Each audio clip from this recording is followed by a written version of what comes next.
Sa nagapanguna nga balita, manual load dropping posible ipatuman bango sa red alert status sa Visayas Grid. Pila ka konsumidor kag negosyante apektado na sa nagaka-eksperyensyahan nga power interruption. Si Zen Kilantang Sasa nakatutok.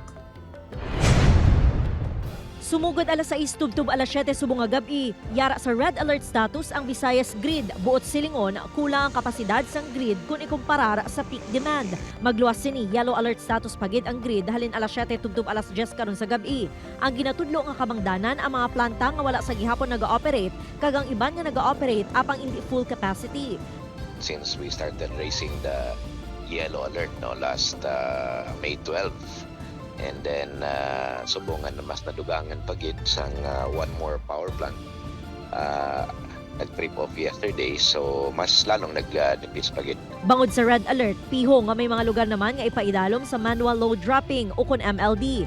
Kahapon may ginpatuman man nga MLD sa Iloilo City. Apektado sini ang Diversion Feeder 1, Diversion Feeder 3 kag Haro Substation sa More Power. Ang mga lugar sa idalom sa mga ini ang nadulaan sang kuryente sa sulod sang ginabulubanta 2 ka oras. Butang nga nagdulot sang perwisyo sa pila ka konsumidor. Si Nanay Azucena nabudlayan kun wala sang kuryente. Gani gina-charge na sini ang tanan nga power bank kag naprepara na ang mga solar light. Ay, Diyos ko.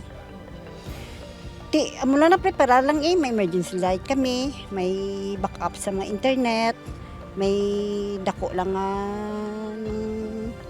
power bank. Para sa sina, bisan inuras pa makatrespassel, bisan anong kaoras. Si Manang Jeremy nga may sari-sari store, wala na nagbaligya sang frozen food, bangod madasig maguba. Pagbaligya naman sang ice ang iya negosyo, apang nagakabalaka ini nga magamay ang iya kita. Apektado gid kay balaan mo mabakal sa amon niyo.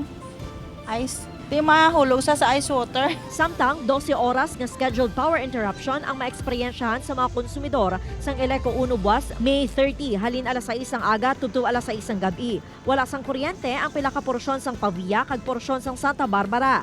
Magapatigayon man sang scheduled power interruption ang Capiz Electric Cooperative halin 5 AM tubtub 5 PM sa Domingo May 31. Apektado ang feeder B1, B2, B3, B4 kag B5.